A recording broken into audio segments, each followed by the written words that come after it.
There is a little girl and her name is Mary Mac. Now make no mistake, she's a girl I'm gonna track. For there's lots of other fellas trying to get up on her track, but I'm thinking that they'll have to get up early. Hey! Mary Mac's father's making Mary Mac marry me. My father's making me marry Mary Mac. Well, I'm gonna marry Mary for my Mary to take care of me. Well, I'll be feeling merry when I marry Mary Mac. Now this little lass, she's got a lot of class. Well, she got a lot of brass. Father thinks that I'm a gas, so it'd be a silly ass if I let the matter pass. Father says she suits me really fairly. Hey! Mary Mac's father's making Mary Mac marry me. My father's making me marry Mary Mac. Well, I'm gonna marry Mary for my Mary to take care of me. Well, I'll be feeling merry.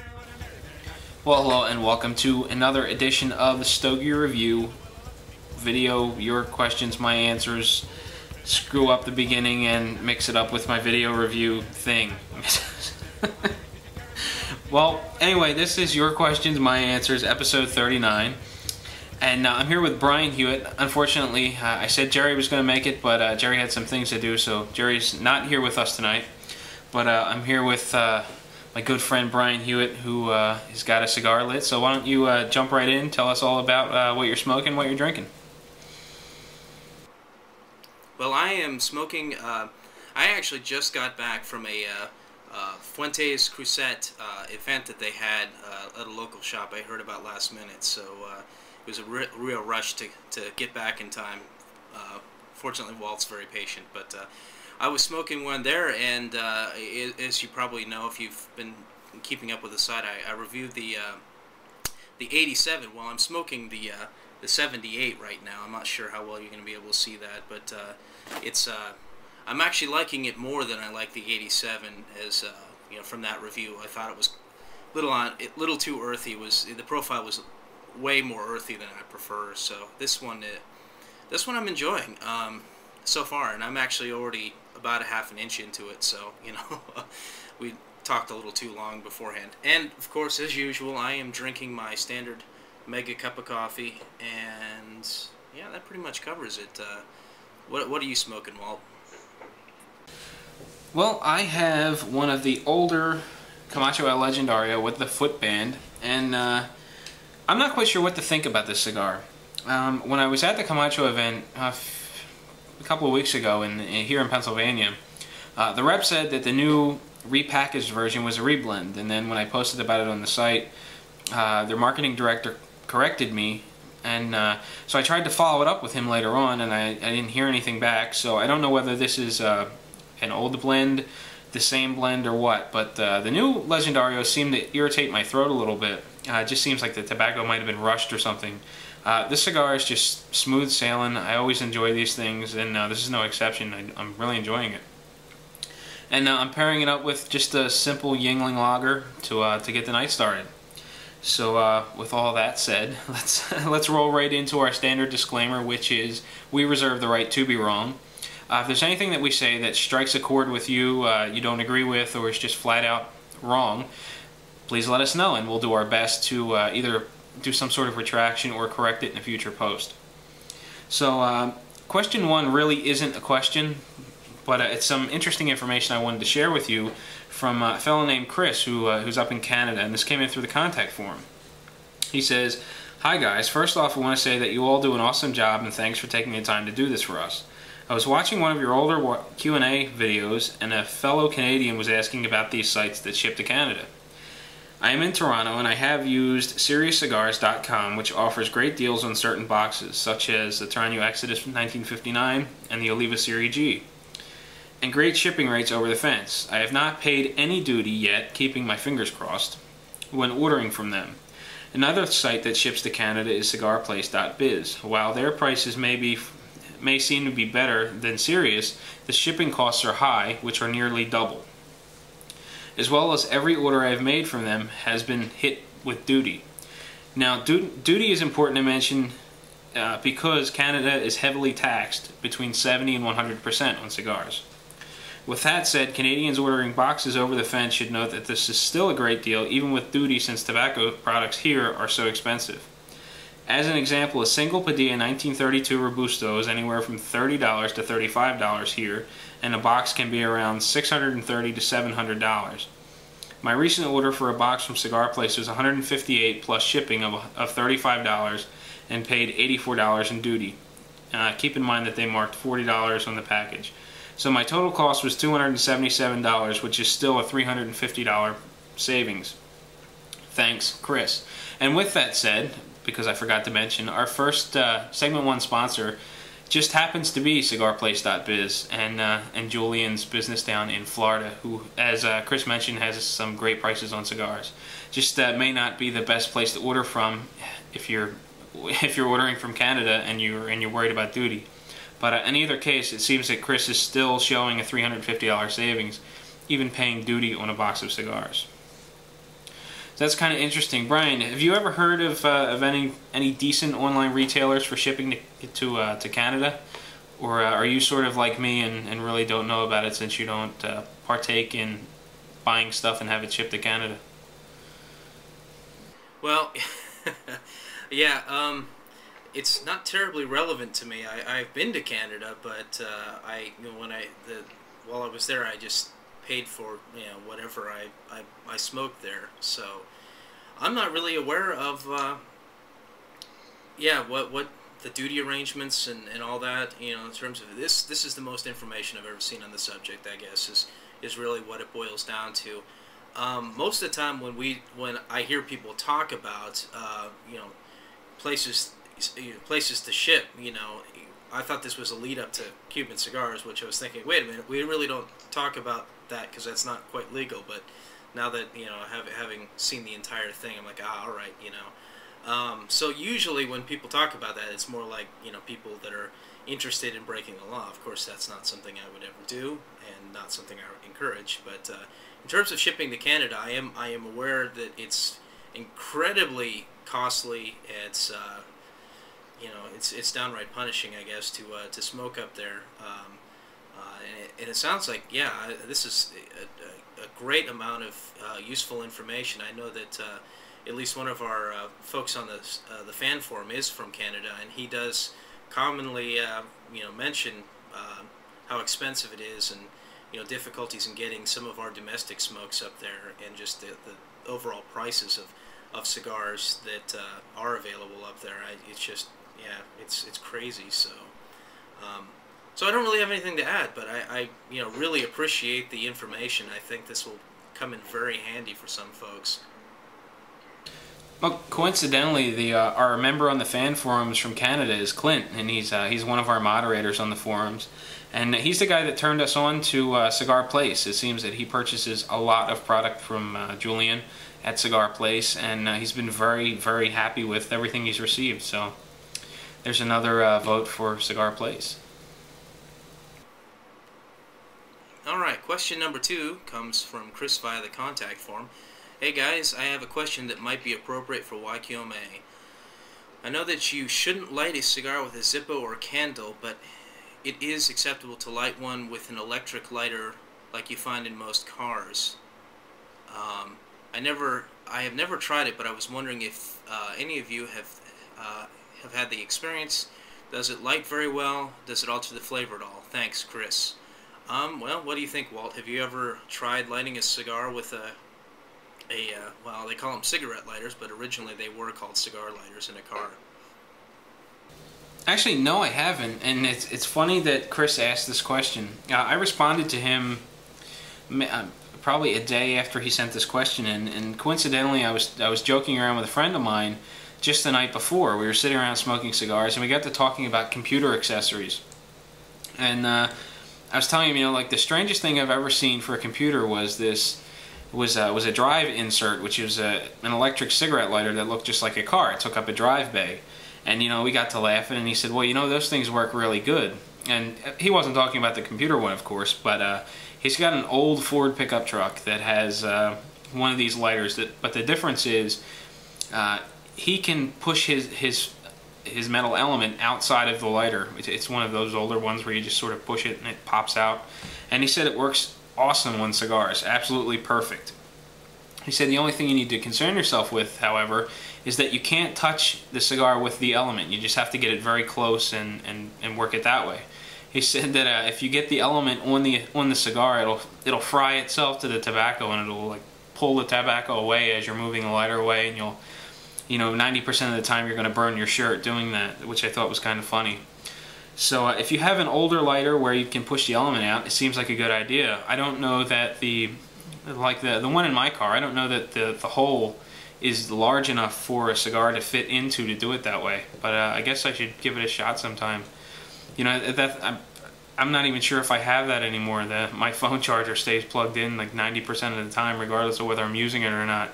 So over the weekend I'll have to see if I can dig around, find that lighter, and give it a try and see how it works firsthand. What about you, Brian? Have you ever used a car lighter to ignite your cigars? Well, you know, actually, I have. For a while when I was commuting, I had a 20-30 minute commute, so I was smoking a lot of cigarillos, and I was using that, and yeah, it works. It works pretty well, especially for those little ones. That I have noticed that I commonly was actually making contact to the burning element with the cigar. It doesn't push out, so I had to stick it in, and yeah, it does pull a little bit of the tobacco away, but I was kind of, I don't know, being a little reckless and usually lighting it while I was driving around, so it was kind of, I didn't ever burn myself, because they were little tiny things, the cigars, so it really never became a problem.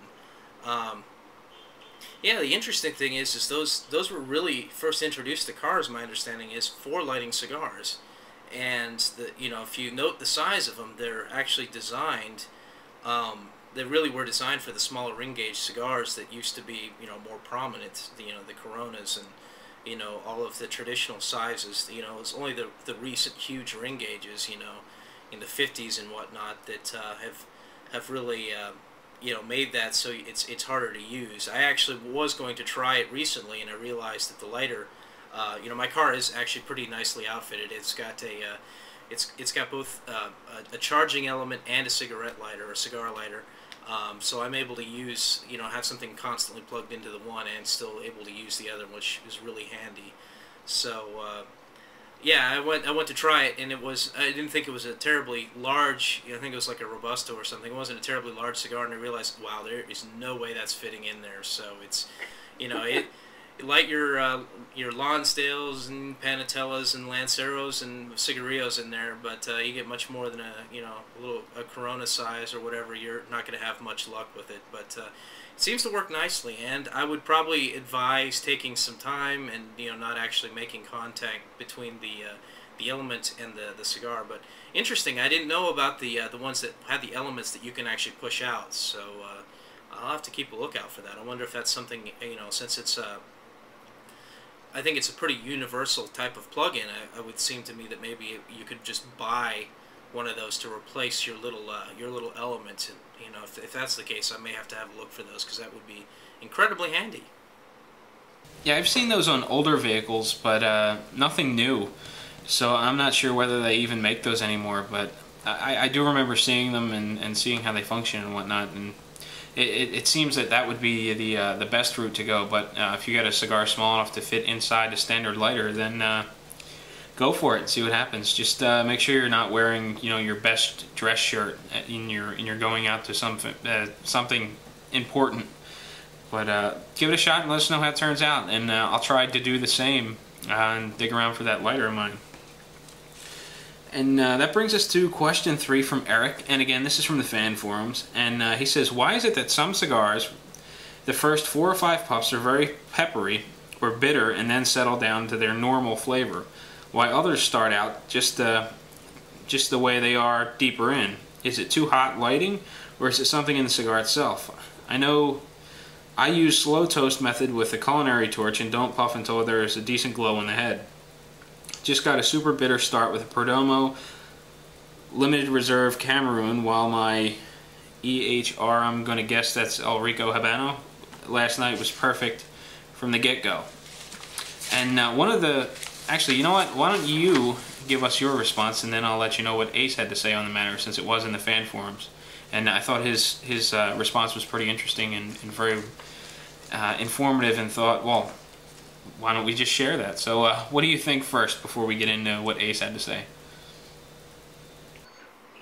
I'm thinking it is possible. One of the things about the slow lighting method is that you can superheat the end of the cigar, so it's possible that you get a nice, you let it toast, you get a nice burning end there, and if you puff off it immediately, I understand you're not puffing while you're lighting it, which that's a good thing. But if you puff immediately after you have it lit, it's still going to be a little hotter, so it may in fact influence have an effect on the flavor. Man, I'm tongue-tied tonight. So that could be it. I have noticed that some cigars have a little bit of a space at the beginning where the flavor's a little bit more different, sometimes a little more pronounced, sometimes a little harsh. Not that often, and I use a similar method. So I kind of cheated. I did actually see Ace's response beforehand. So, but I made that wasn't what came to mind first when I thought about this. So I went with what I'm being honest here. But go ahead and tell us what Ace thought about it, Walt. Well, Ace's response was, I'm thinking that part of this sensation on the first few puffs might be similar to how a cold pool feels when you first get in. Then, after a while, it seems more comfortable. The beginnings of lots of things, marriage being a notable exception, can be difficult. So the idea here is Ace thinks that it might be an initial shock to your palate. And as soon as you start to acclimate to it, it sort of subsides, and everything it's much smoother and just sort of settles out. And I think that Ace might be onto something there. It's something that I really didn't think of. I just thought perhaps he was getting the foot of the cigar too hot, and that's where the problem may have been. But after seeing Ace's response, I think I'm a little more convinced that it's more of a shock to the system than anything else. But interesting. That's why we have the fan forums. Lots and lots of different opinions and very informative, thought-invoking things being said back and forth between members, and it's a fun place to be. Lots of useful information. I agree, and it's rather addictive too. So if you haven't checked it out, go ahead and have a peek. We don't mind it if you lurk. You don't have to post. But yeah, it'd be nice if you came over and said hi and introduced yourself too. But yeah, there's a lot of cigar talk, of course, and there's a tremendous amount of just shenanigans, I guess would be the correct way to put it, that go on there. That it's a endless source of entertainment. Somebody's always on these days, and they're always basically BSing. So good times, good times. I can see some validity to what Ace is saying. I think that it might be a case of the first jumping into a pool, you freeze your butt off and you get acclimated to it. It seems possible. Or it could be you losing a little bit of sensitivity in your your palate as you're smoking. It's hard to say. Yeah, I'm not. I can see some validity to it. I'm not absolutely certain that's what it is. I still think that there might be an element of when you're lighting it, you are kind of superheating, though you're trying to be careful on it, understandably, but you are really heating the end of it, and beyond what it would take to just stay lit. So I'm thinking that's a factor too, but just my 2 cents. So more on that whole topic. My father's a cigar smoker, and we routinely have cigars together every Friday at the cigar shop and talk about numerous things that some people would just sort of scrunch their eye at and say, huh? And one of them was this slow toasting method, and we were just sort of trying to wrap my head around some of this stuff. When you first light the cigar, okay, you light it, you start puffing on it.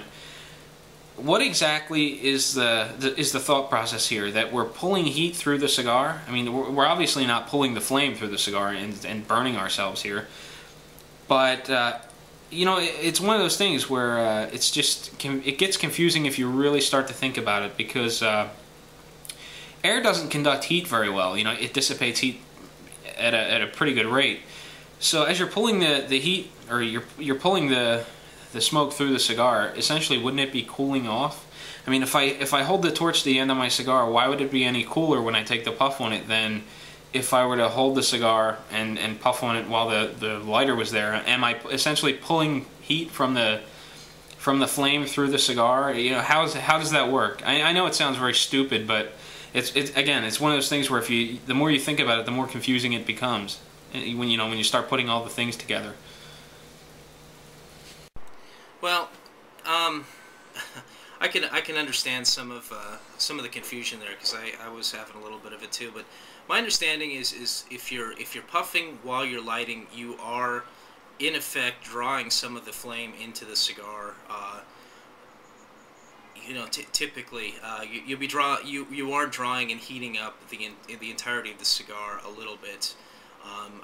How much is debatable. You know, maybe we need some mad cigar scientists to hook up some some little temperature gauges, you know, spiked like meat thermometer spiked throughout the cigar to get a to get a reading on that. But yeah, the idea is you're heating up the cigar prematurely throughout. You're drawing some of the superheated material that would probably smoke off the end. You're drawing that into the cigar too, and so yeah, it heats the cigar up faster. And you're also getting some of the superheated particles that you probably don't want coming through. So here's the thing is with this approach. Having done it both ways quite a bit. I find that when you're lighting the cigar, honestly, it doesn't have a really significant impact. It's minor at best, and I think you were touching on something when you're saying that the air doesn't, it's not conducting that much heat. So, however, when you get farther into the cigar, especially when you've got something like an obsidian that is basically flame retardant, and you're always touching it with flame, you are heating it up a lot more if you are drawing on it as you relight it. So where this method, the long toasting method, is really where it's really golden, is not really lighting it. I prefer it then too, but where it really shines is when you're relighting a cigar as you get into the final third, past the halfway point, because with each of those relights in the shorter volume of tobacco to filter it through, it's heating it up much faster, and is making it much harsher. And that I have noticed there is a significant improvement using the slow torching method, whatever it is, the slow toast method, over just waving the fire at it as you puff on it. It really shines. So anyway, I hope that clears things up instead of making them more murky. Well, I do agree that the cigar does taste much cooler. It's just the process behind it that I'm struggling with a little bit. Because, I mean, when you think about it, when you put your torch to the end of the cigar, it's not going any further than the surface of the cigar. Otherwise, you'd be creating an instant tunnel, wouldn't you think? So I'm really not sure. I can't see all this stuff going on at the same time. I mean, obviously, the answer would be to hook up your cigar to some sort of breathing machine, where you could light it both ways, and as the smoke exits the head of the cigar, you take a heat reading there, and then you do the same thing as you light your cigar the other way to see, obviously, to tell how hot the smoke is in both circumstances. And obviously, since neither one of us have any way to do that effectively, it's not like you can stick a thermometer on the end of the cigar. I really don't think that's going to work, because everything would need to be precise. It would have to pull the smoke through at the same pressure. You'd have to have the same smoke volume. All that stuff would have to be the same in order for the test to come out conclusive. So, I don't know. With that, I'm just even more confused now than I was to start with. And that seems to be the case with a lot of these strange things that I overthink. I think we need cigar mythbusters, because we need the ability. We can write into them and see if they'd be willing to try this out. Somehow, I think that's not going to happen. Cigars and tobacco, well, just tobacco in general, being kind of demonized as it is, but I can completely.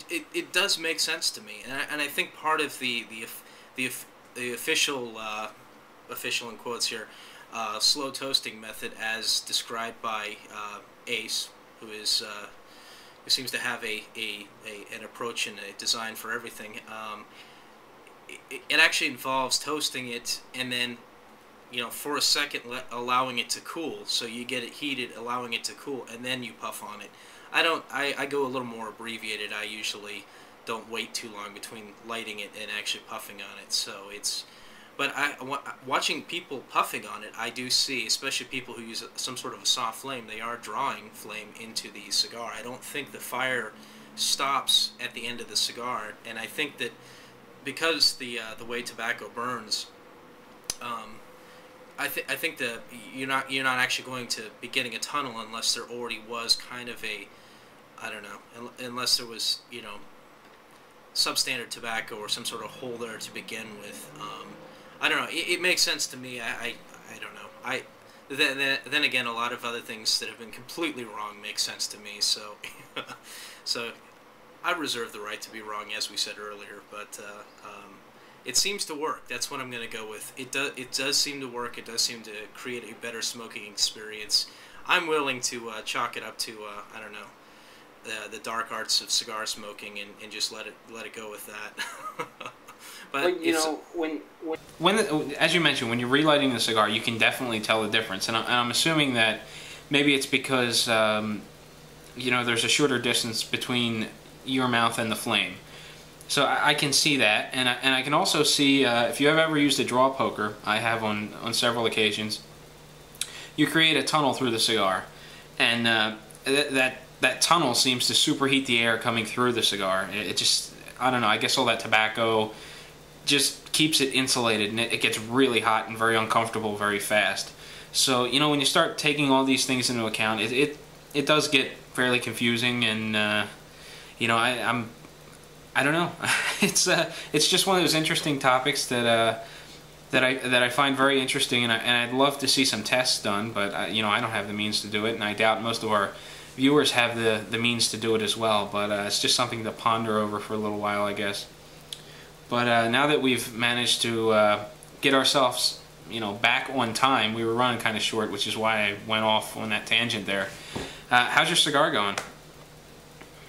I'm really enjoying this. I mean, I didn't, as I mentioned before, I didn't care much for the 87. Let me see if I can get this in here. It's the new camera scheme makes it hard for me to know how these things are shaping up. The 87 wasn't quite my desired profile. I wasn't really into the kind of earthiness that I was getting out of it. This, and they were telling me at the event this evening that this is actually supposed to be a more peppery cigar and actually a little more potent than the other one. It may be more potent, maybe fuller. I'm not really noticing too much. What I am noticing is I'm getting a little bit more of a nuttiness, and it's just slightly sweeter, and I'm not really getting much of the pepper. And I'm really enjoying this. This is actually the second one I've smoked. I smoked one there at the event, and I was in such a hurry to get things set up with this new camera and everything, and get everything running, that I said, well, hey, I've got these. I picked them up at the event. What the heck? I'm just going to smoke them, smoke one since it's right here. And yeah, and I was enjoying that one. I'm liking this one too. Now that I say it, and I've been talking for a little bit, I'm getting just the slightest bit of pepper, a little bit of pepperiness, kind of like a distant finish of pepper off of this cigar. So that might be what they're talking about. But I'm drinking it with coffee, so that's of course going to influence it. But it's fantastic with coffee. Now, the burn line, like the other one, is just a little wavy. It's a little off. Anyway, I don't want to get into a full review. I'm gonna go off on this thing since I was just at the event. How's your smoke treating you, Walt? Well, I don't know. This sort of reinforces my thinking that the new cigar must be a reblend, or either that or it's maybe a little rushed, because this cigar is very smooth. A little bit of pepper through the nose, just a nice smooth creamy tobacco flavor, very enjoyable, and I'm not getting a single bit of that irritation in the throat that I get from the new packaging or the new blend or whatever it is. So so far so good, and hopefully with the new purchase by Davidoff of Camacho, nothing changes, especially the price point.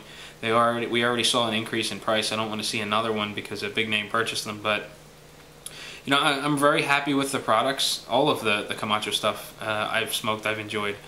So hopefully everything stays the same and the cigars continue to be enjoyable. But for now, I guess I'm just going to keep smoking my my older model El Legendario with the footband and wait until I run out of reserve, and then I'll start picking up more of the new packaging, and hopefully by that point in time it may have enough age on it to smooth out that irritation in my throat, and everything will be fine and dandy once again.